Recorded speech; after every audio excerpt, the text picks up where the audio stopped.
After my rebirth, I completely avoided Colin's life trajectory. He went to the northern provincial capital, while I went south to work. He came to the south for study, while I went to the capital to further my education. In my previous life, he was out indulging in romance while I raised our son alone. But until my death, both he and our son were forcing me to divorce. I wonder if, in this life, without me behind him, taking care of his parents and working hard, can he still indulge in romance?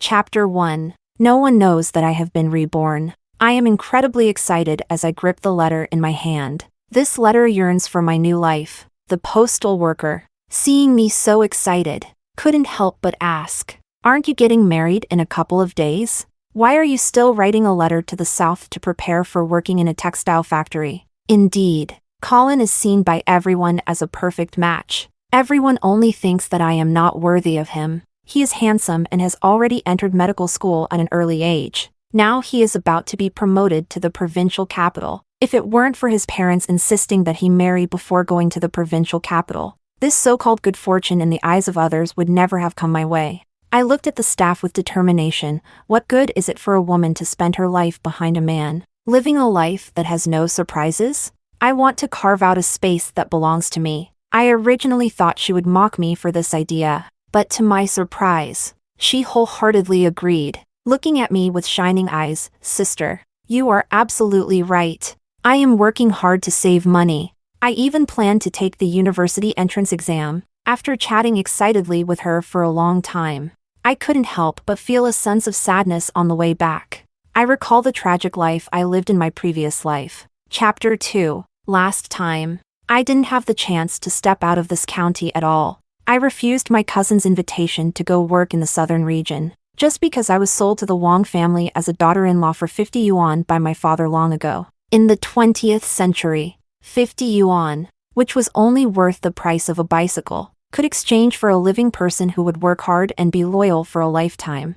I was forcibly bought back by Colin's parents. When I first met him, he treated me very well. I thought we would be very happy after marriage, but he often brought Julia home for dinner. In my previous life, I never noticed anything wrong, and I always treated her with great care whenever she came. I just got pregnant, and he is heading to the provincial capital. I can only be forced to stay at home, raising the child alone and taking care of his parents. He started to become busier and busier, not coming home for years, his position getting higher, and his work location moving further away. Julia, who could become a healthcare worker, can always follow him as he changes job locations. Even Julia brings her own elderly mother with her. What about Colin's own parents? They rely entirely on my care. I have to raise young children on my own while also taking care of two elderly people who are not in good health. Before Colin and Julia returned, my son was well behaved and very attached to me. But once they came back, everything changed. They would take the child to see new things and buy him fresh toys and candies. Gradually, my son grew more distant from me and became increasingly unfamiliar. Until he became an adult, he would contact me almost only once a year. That day, I was taking care of my in-laws as usual and preparing to go out to buy a newspaper. The newspaper staff, beaming with joy, pointed at the newspaper and asked me, "Your son's new wife is really beautiful." What he said afterwards, I don't remember at all. I just stared blankly at the photo in the newspaper. In the photo, my son and daughter-in-law are kneeling in front of Colin and Julia, serving tea. The four of them looked just like a family, and I, as a proper mother, didn't even know this news at all. My father-in-law suddenly passed away from high blood pressure, and my mother-in-law couldn't handle the shock and became bedridden. It was then that I saw the three people I hadn't seen in a long time. I originally thought my son would explain things to me, but unexpectedly, he came up and gave me a scolding right away. I've heard from my godmother long ago. If it weren't for grandfather not liking my godmother and insisting on bringing you back, my dad and my godmother would have been married a long time ago. Now that grandfather is dead, I advise you to get a divorce soon. Don't bother my dad anymore. Women like you, who have never even left the county, are simply not worthy of my dad. Am I entangled with Colin? No matter how much suffering I experienced over the years, I never complained to him. nor did I ever reach out for his help. My son fell ill, and at the same time, the crops in the field were flooded, and my mother-in-law twisted her ankle. I have been tirelessly rescuing the crops in the fields, and when I return, I have to keep serving my mother-in-law without rest. Then, in the deep of night, I carry my sick son to the hospital for treatment. At that time, my son was lying on my back and said to me, "Mom, I will definitely be filial to you in the future. But now, the one who says I am useless and advises me to divorce his father is him. I am nearly 50, have not rested well after giving birth, and have accumulated a host of health issues after working hard for decades. In the end, all I got was the remark that I am unworthy, and it was said by the flesh that fell from my own body." I discussed with Colin, divorce is certainly possible, but I want half of the assets. Over the years, I have devoted myself to this family, and this is what I deserve. But the three of them became agitated and insulted me with the dirtiest language in the world. They said I was shameless, that I hadn't done anything, yet I wanted to take their money. That winter was very cold, and I fell seriously ill, but all the hospitals in the county refused to treat me. They closed their doors tightly when they saw me. I certainly knew whose doing this was. They were just trying to persuade me to compromise and leave the marriage with nothing. Before I died, my son came to see me once, threatening that if I agreed to divorce, he would pay for my treatment. He said he would wait for my reply the next day. When he left, he also took away the last of the charcoal in the house, but I couldn't wait until the next day. That night was colder than I had imagined, and I froze to death in that frigid night. Before I died, the thing I regretted the most was, in this life, I married Colin and gave birth to a son, did not go to the southern region to develop with my cousin, but because these two heartless people ruined their own lives, I held my mother's relic, dying with resentment on that night. Fortunately, heaven has shown mercy and given me a chance to be reborn. This time, I will live brilliantly and beautifully, without depending on anyone. Chapter 3. The first thing I did when I got home was to destroy that letter. I only kept a train ticket, a ticket for half a month later. The small county town doesn't have many people traveling south, so tickets are only issued once every half month. I carefully put away the ticket. It is the most important thing for me to escape my miserable life. 15 days. Only 15 days.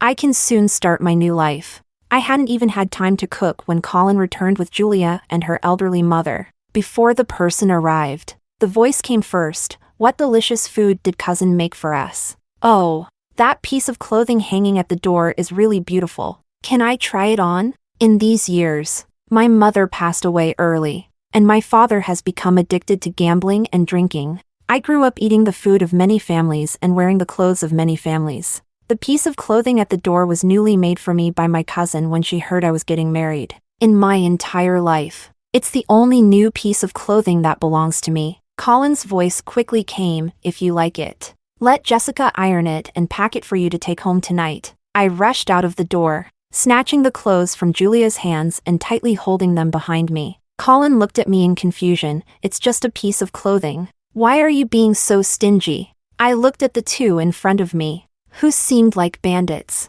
with disappointment in my eyes. She has so many beautiful clothes. Why does she have to come and snatch this one from me? And she wants me to iron it for her. Am I your maid? What nonsense are you talking? You know you're used to doing these chores. Julia is spoiled. How would she know how to do these things? Why are you throwing such a big tantrum? The favored Julia. At this moment, she actually put on a victim's act, hiding behind Colin, on the verge of tears. "If my sister doesn't want it, that's fine. I just wanted to try on the red clothes that have never been in my wardrobe. I didn't mean to steal my sister's clothes. Please don't blame me." As she spoke, she was about to cry. Every time she cried, Colin would inexplicably lean towards her. This time was no exception. Colin forcefully snatched the clothes from behind me and handed them to Julia. "Here, take it. I can still be in charge of this household. It's just a piece of clothing.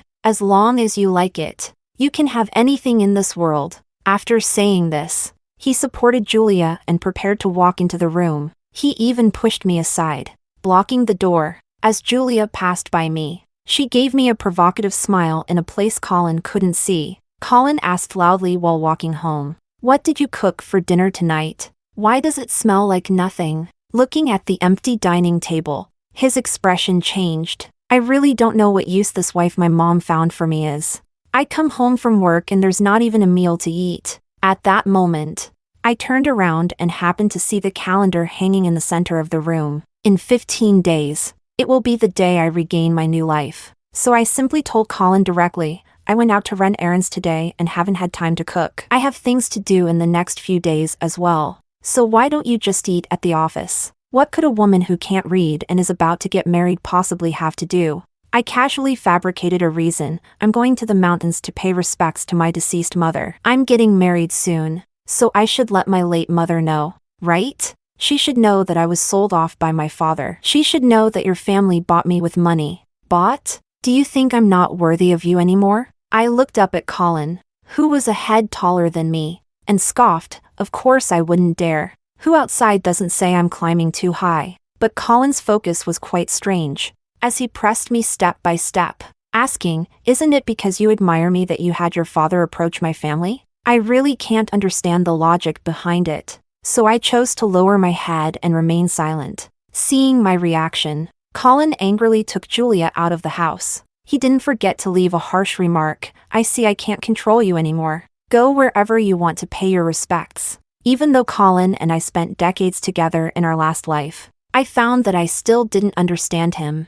I had no idea why he went crazy today, but this suited me just fine. For the next few days, he didn't come home during the day. This gave me just the time I needed to go out and take care of things. This matter is crucial to the fate of my second life. Although it's not something sneaky, I still need to avoid the things the Wong family is secretly doing. I also took the opportunity to buy many self-study books. In the evenings, I diligently studied on my own. These will all be useful when I head south in the future. Chapter 4. I started reading at night from time to time, trying to ignore Colin and Julia. But Colin, for some reason, suddenly came over to me and started talking. "We are getting married soon, and I have never asked about your preferences. I can do anything. What kind of furniture do you like? I can have a new set made for you." I looked at him with a face full of doubt. Last time, we didn't even have new bedding, let alone furniture.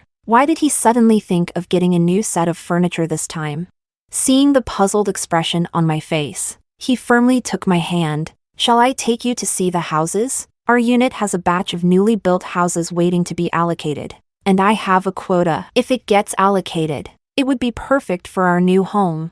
Thinking about this house, I actually remembered it. This was also the case in my previous life, but he never mentioned the house to me at all. I heard about it from the neighbors. He got the house, while Julia did not, so he let Julia and her mother live in the house. He never consulted me, his wife, about it. He is incredibly strong. I simply couldn't resist him. I could only be dragged out of the house by him. He pulled me around the streets for a long time. Yet he didn't buy me anything. Whenever we encountered something, he would say, "This is what Julia likes. Let's buy it for Julia." After saying this, he would lower his head to check my expression, as if he was deliberately trying to annoy me. But today, with only 10 days left for you and me to head south, I don't want anything to go wrong, so I obediently followed him all the way. I only helped carry things and didn't offer any opinions. Yet despite this, I still didn't know how I managed to upset him. He suddenly threw everything at me and prepared to leave. I just remembered, "I have an appointment with Julia this afternoon. You can go back by yourself." But despite saying this, he still turned back to look at me 3 times, as if he was waiting for me to call him back. But since I had decided to leave, how could I possibly call him back? After he left, I put everything back at home and wrapped up the tasks I had been busy with these past few days. I knew I was bought by the Wong family, and they certainly wouldn't want to let me go easily. So I sold my mother's last belongings and went to many shops to collect the money I had earned from my previous work. When gathered together, it surprisingly amounts to over 50 yuan. I bought some supplements for my in-laws and also put 50 yuan into the supplements. Although they weren't very good to me in my past life, I still don't want to owe anyone a favor. After all, it was my grandmother who bought me and took me away from the suffering of my original family. Although the Wong family in my previous life was another hell for me, when my grandmother saw me visiting her, she smiled brightly. She talked to me for an entire afternoon, urging me to marry Colin quickly, saying she was eager to hold her first grandchild. I just smiled and did not respond. I really don't want to give the Wong family another grandson. Thinking of my son's unfilial behavior in his past life gives me a splitting headache. Who exactly said raising children to prevent old age? How did it turn into raising children to kill their mothers in my case? After chatting with my mother-in-law for an entire afternoon, I finally managed to escape. But who would have thought that on the way home, I would encounter a man dating a high school student? High schools are quite strict about students dating early. Even during dismissal time, there are teachers patrolling near the school. I saw a teacher holding a flashlight shouting at the two people in the corner, "Which class is that girl from? Call her parents." I originally didn't plan to watch the commotion and was ready to leave quickly. But unexpectedly, that boy actually shouted my name, Jessica. Only then did I turn around to take a closer look. I hadn't seen clearly in the darkness just now, but upon closer inspection, I realized that these were not social youths and high school students at all. This was clearly Colin and Julia, who was disguised as a student in her school uniform. The teacher also clearly recognized that the two were not students of the school and, in anger, accidentally stepped on the icy ground and slipped to the floor. It just happens to be dinner time. The noise immediately attracted the surrounding neighbors. Everyone gathered around, eager to watch the excitement. "Hey, what are you playing at?" The young ones really know how to have fun, even with a second chance at life. My first reaction to such an embarrassing and awkward scene was still to run away. It was just too humiliating. But at that moment, someone in the crowd unexpectedly recognized me. "Hey, isn't that Jessica? Do you know these two people?" "Jessica, quickly tell us what's going on. Hurry up and say it." I was caught in the crowd, neither here nor there, as the eyes of the onlookers seemed to bore a hole through me. Chapter 5. In the end, it was Colin who saved himself. He shouted, "Everyone step aside. What are you staring at? Go home and have dinner." As he spoke, he took off his coat and draped it over Julia's head, escorting her out of everyone's sight, leaving me awkwardly standing in place. The two of them got on the bus home, but they didn't wait for me, so I could only take the next one. By the time I got home, the two of them were already having a cozy meal together, feeding each other with laughter and joy. It was quite a delight. Seeing me return, Julia seemed a bit surprised. "Jessica, how did you come back so quickly?" I snorted coldly and looked at her. "Am I supposed to sleep outside just because of you two?" Colin came out again to defend Julia. "She's just a young girl who doesn't understand. Don't make it hard for her. Just because she's wearing a school uniform, she can pretend to be a young girl? Why doesn't he just wear a baby outfit and pretend to be a child instead?" Julia threw herself into Colin's arms and cried, "Colin, I really didn't mean it. I don't know why Jessica misunderstood us." Colin comforted Julia intermittently. "It's all her fault. It has nothing to do with you. I'll make her apologize to you another day. She can do whatever you want." Hearing this made me roll my eyes in anger. "I can apologize to her right now." Julia looked at me with anticipation on her face. "I'm sorry, Julia." After saying this, I raised my hand and gave her 2 solid slaps. Then, in a sarcastic tone, I repeated, "I'm sorry, dear sister." Colin was so angry that he almost hit me on the spot. But in the end, he held back. I had long anticipated that he would adhere to his principle of not hitting women. For 2 consecutive days, he treated me as if I were invisible, like air. The two of us had almost no communication at all, yet my heart grew more and more excited. Only 2 days remain until that day. I planned to continue spending the next 2 days in this calm manner. But on the morning of the last day, grandmother suddenly came to visit. These past few days, Colin has been bringing Julia home to eat the food they bought. I originally planned to pretend to be angry and run away from home. Then I went outside to grab the luggage I had prepared in advance and headed straight to the train station. But grandmother's arrival disrupted my plans. As soon as she came in, she ran into Julia. who had come over to mooch food and drinks again. Julia indeed has a strong mental fortitude. After I slapped her twice, she was still able to go home with Colin. She even secretly said to me behind my back, "So what if you hit me? Colin still hates you now." Grandmother looked at Julia with 100 disapprovals. Her sarcasm finally drove the person away. She even held on to Colin, who was ready to step forward and persuade. "Oh, why are you chasing that vixen? I have chosen a wonderful wife for you, and you don't cherish her in front of you."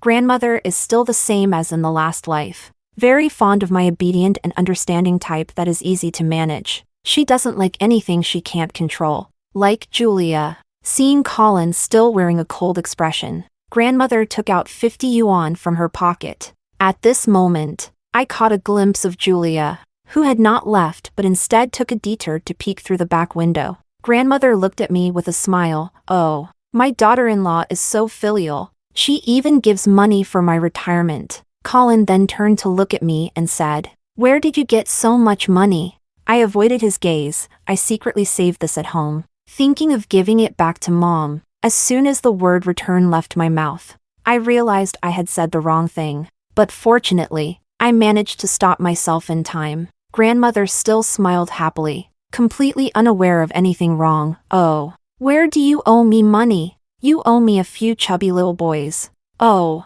you two should get along well. Get married soon, so I can hold my grandson early." After saying that, he placed our hands together and patted them, saying, "You two should get along well. I won't cause any more trouble here." Colin's expression was still terrifyingly gloomy. As soon as Grandmother left, he began to question me. "Why did you give Mom money for no reason? What bad idea are you plotting?" I argued with him in a very harsh tone. "I didn't. Don't think everyone is as dirty as you." I tried to provoke him this way, hoping he would leave the house so I could have a chance to escape. But instead of being provoked, he became calm. He took out an exquisite box from his bag and placed it in front of me. I took a long time to choose this last time. "Do you want to open it and take a look?" The shape and size of the box clearly indicated that it was a ring. My hand reached the edge of the box, but I dared not touch it. In my past life, after spending so many years together, I always wanted to have a ring that belonged to me. But that is from a past life. In this life, I no longer need this ring. I didn't want to open it at all. For me, who still harbored fantasies about Colin from my past life, this ring was undoubtedly a huge surprise. But for me, who only wants to escape from him in this life, this ring feels like a tightening spell. Once I put it on, I will be trapped by the Wong family again. The feeling of being frozen to death is still vivid in my memory. I never want to experience it again. Seeing that I was slow to accept the ring, Colin's expression grew increasingly grim. At that moment, a sharp voice suddenly interrupted the tense atmosphere between us. "Colin, what is this thing? Let me try it." The voice that usually sounded pretentious now seemed incredibly pleasant. I looked at Julia with eyes as if she were a celestial being. Colin, as if in a fit of pique, shoved the ring into Julia's hand. "It's not anything valuable. Just take it." Julia joyfully put on the ring, excitedly trying to snuggle into Colin's arms. "Colin, you are so good to me." She didn't forget to turn back and challenge me. "Jessica, I want to spend some time alone with Colin. Why don't you go out for a bit?" Colin stared at me intently, seemingly waiting for my reaction, and Julia's words were just what I wanted to hear. Without thinking, I nodded. I pretended to be nonchalant as I walked out of the house and closed the door. Then I started to run to get the luggage I had hidden away before, rushing to catch the bus to the train station. "You two should enjoy your world together. I am going to start a brand new life." Just when I thought everything had settled and I could finally escape from my suffering, an unexpected event occurred. I had already checked my ticket and was ready to board the southbound train. But at that moment, heavy snow began to fall outside, and I felt a faint sense of unease in my heart. People around me started to whisper, "With such heavy snow, will this train still depart?" "Oh, don't say such ominous things. This train only departs once in such a long time. So many people are waiting. How can we say it won't depart just because we want it to?" The conversations of the crowd amplified the fear in my heart infinitely. I still can't imagine how I would escape that family if my in-laws insisted on not letting me go. And Colin was being unreasonable. Leaving without a word and paying off all the money was the fastest way I could think of to get rid of that family. Once I arrived in Guangdong, no one knew me, and they had no way to track me down. But as long as I am in this city for one more day, they will definitely be able to find me. The worst-case scenario has indeed happened. The train has been suspended due to severe weather. But the good news is that the train will be able to restart and head south in 3 days. But where am I supposed to stay for 3 days? In this remote little town, even the guest house is filled with familiar faces. Once I go in, I will be interrogated thoroughly. It's cold on a snowy day, and I don't know how I will get through these 3 days. I wander aimlessly on the street, eventually sitting in a corner of the street. This place is not easily noticed, and there is cover above, so the snow doesn't fall on me. When someone is down on their luck, even drinking water can get stuck in their teeth. A voice came from behind me, the one I least wanted to hear at that moment. "Oh, Jessica, why are you sitting here all alone?" It's grandmother. She's searching everywhere at the street corner for discarded bottles to sell. I just happened to bump into myself sitting in the corner. Seeing that I wasn't talking, she immediately concocted a dramatic scene. "Oh dear. Is it that our Colin is bullying you again with that woman? How could such a good child like you possibly come out alone on a snowy day? Come, don't be afraid.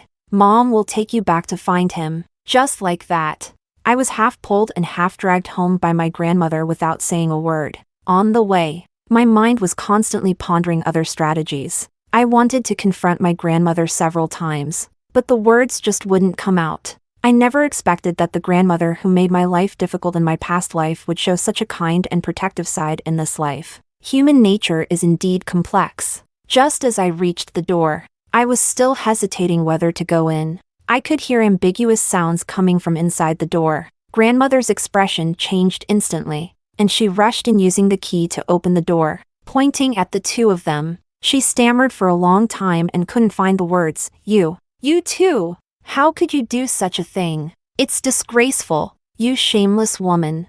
How could you seduce my son? My son is about to get married." But Julia's voice was louder than the grandmother's. Clearly, "It's Colin who is bullying me. Does your family not want to take responsibility? I am still an unmarried young lady." I walked into the door and closed it. Colin showed a hint of panic when he saw me. The grandmother looked at me with an awkward expression. "Good child. Did they make things difficult for you? Mom will take charge. I will definitely not let Colin get close to this woman again." But who would have thought that Julia actually picked up the fruit knife from the table and pressed it against her neck? My reputation is ruined now. If Colin doesn't marry me, I have no reason to live. Colin will probably end up in jail too.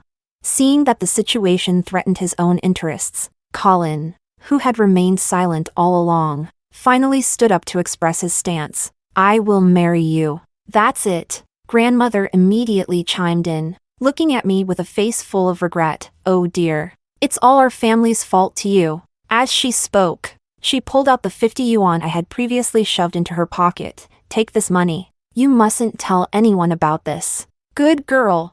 I understand that this probably means a hush money." At this moment, I am still immersed in joy. The difficult problem that I had been unable to think of a solution for on the way turned out to be so simple to solve. Now I pretended to look aggrieved and nodded in agreement, telling the few people present that I was planning to leave the town and explore other places. I still need to stay at home for 3 more days. But just in the afternoon when I was preparing to leave, Colin seemed to suddenly realize something. He grabbed my wrist like a madman and questioned me. "Have you been wanting to leave me all along? Don't you care about me at all?" I retorted directly, clearly. "It was you who did something wrong. How can you turn around and blame me?" But Colin had a look as if he had lost a treasure, sadly loosening his grip on my wrist, murmuring, "In the end, I have still lost you." I no longer paid attention to his outburst. I rushed out as if fleeing. I had no time to ponder why he was acting out. I just wanted to leave this home once and for all. I hope there won't be any more unexpected events. Chapter 6. This time, I completely escaped the nightmare of my past life. The journey went very smoothly, and there were no further incidents. After arriving in Guangdong and meeting up with my cousin, I began to count the money I had on hand. Before I left, I used part of the money that my grandmother returned to me to redeem my mother's belongings. After all, it was the last thing my mother left me, and I wanted to keep it close as a memento. But after counting it twice, I found something was off. Someone had slipped an extra 80 yuan into my book. After thinking it over, the only person it could be is Colin. I smiled and decided to graciously accept it. Considering it his apology gift, I feel no guilt in my heart. I might as well consider this 80 yuan as compensation for the mental anguish he caused me in my past life. It's just half a year's salary for him. After all, what confuses me is that Colin keeps writing to me, in the tone of his parents. The letters always describe the daily trivialities of Colin and Julia, always mentioning that Julia is not as good as I am. If I hadn't studied Colin's handwriting seriously in my past life, I really wouldn't have recognized it. I don't know why he is doing this, but this doesn't affect my career development. My cousin and I worked in a clothing factory for 3 years, during which we both studied for the college entrance exam after work. She and I both have grand ambitions. We promised each other that we would get into design school and start our own business. Perhaps I endured all the suffering in my past life. This life has been very smooth for me. I smoothly got into my desired major and graduated without any issues. I successfully attracted investors, and the operation of the business went very smoothly, just in time to ride the wave of the era's development. Our clothing sold exceptionally well nationwide, in an era when televisions and refrigerators were considered rare items. I was actually able to afford a car through my own efforts. It truly proves that saying, after leaving a scumbag, every breath of air I take is fragrant. But someone has to come before my eyes and annoy me. One day, when I went to the hospital to pick up medicine, I unexpectedly ran into Colin and Julia again. I hurriedly pretended not to recognize the two of them and slipped into the car. I drove away quickly. I want to avoid this kind of bad luck as far as possible. But it seems that their situation isn't great. I didn't want to inquire about their recent circumstances, but my cousin kept chattering on and on. Only then did I learn that Julia became very jealous after marriage, causing Colin to struggle at several jobs, and he finally managed to transfer to Guangdong. Recently, she's started causing trouble again. I estimate that this job won't be secure much longer. Not long after, grandmother collapsed from a stroke just like in the last life. Julia's torment and abusive grandmother was discovered by Colin. The couple quickly divorced. I heard Julia took away a lot of the family assets, but she doesn't have a good outcome either. It seems I was deceived by a debauched young master, ending up with nothing and reduced to wandering the streets. As for Colin, he suddenly went mad after visiting a temple. He kept mumbling apologies, saying it was all his fault for letting her down. But none of this has anything to do with me anymore. Every day from now on is a wonderful life. Chapter 7. Colin's Side Story. The first time I met Jessica was not the day my mom brought her home to be my bride. It was when she was still young. I was playful as a child and jumped down a hillside, accidentally injuring myself. It was Jessica, still with 2 pigtails, who was not even as tall as my shoulders. She gave me a simple bandage and helped me down the mountain. She seemed not to recognize me, but I was very good to her. I often bring my colleagues back to eat, and I hope she can feel jealous and show that she cares about me. But she didn't. Not once. She always treated Julia with great care and attention. It was as if she completely didn't care about me. One day, I came home and found that she was completely different. Her gaze no longer followed me. I couldn't understand what she was studying. I only knew that she wrote and drew on the calendar every day. It seemed like there was some very important day, but my subconscious always told me that something was off. So I tried every means to either please her or provoke her. Finally, on the night she had marked in red on her calendar, I realized she had stormed out because of me. I firmly believe she will come back soon. So, I pretended to go into the room with Julia, not realizing I couldn't hold back. I also didn't expect Jessica to want to leave me. Her departure felt so inevitable. I simply had no way to stop it. I could only watch her leave helplessly. Julia and I were transferred to the provincial capital together, while Jessica went south alone. I hadn't seen her for a long time. I always wrote to her in my parents' name, but she never replied. Fortunately, I was reassigned again, and this time I was moved to Guangdong. When I first moved to Guangdong, I had a dream. In the dream, Jessica and I were getting married smoothly. But after she became pregnant, I left her behind and went to the provincial capital alone. I originally planned to take her with me, but it was all her fault for not performing well. I became increasingly busy, so busy that I started neglecting my family. But was I really that busy?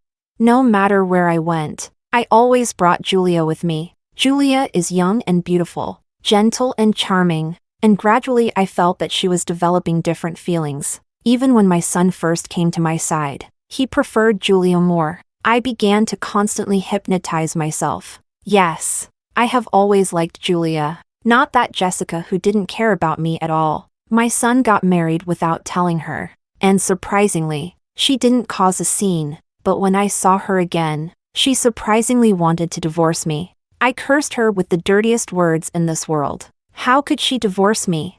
So I let my son keep her locked in the cold room. I was in the room next door all along. I longed to hear her begging for mercy, but I didn't hear anything all night. The next day, only a cold corpse remained. In that moment, I was completely awakened and unconsciously shouted Jessica's name. But Julia beside me let out an impatient voice. Are you itching for trouble? Daring to call another woman's name? Yes. I have already married Julia. What just happened might really have been a dream. But thinking back to Jessica's actions before, was that really a dream?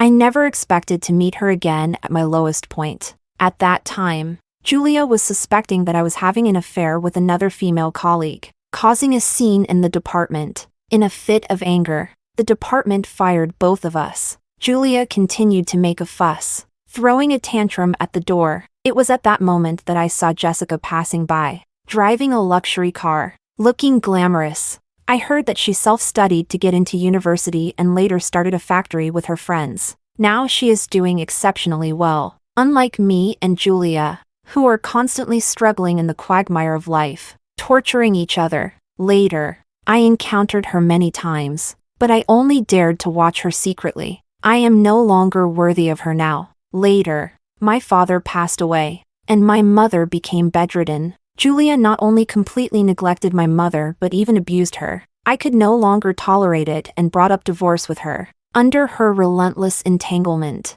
I had no choice but to leave with nothing and care for my mother alone. I went to a famous nearby Buddhist temple to pray for Jessica, hoping that her life would be smooth and prosperous. But when I was hanging the prayer tablet, I unexpectedly saw familiar handwriting. It was Jessica's slightly childish yet earnest writing. I hope I can stay away from that Colin who brought me endless pain in my past life for the rest of my life. I only felt a pain in my heart. It turns out that it wasn't a dream.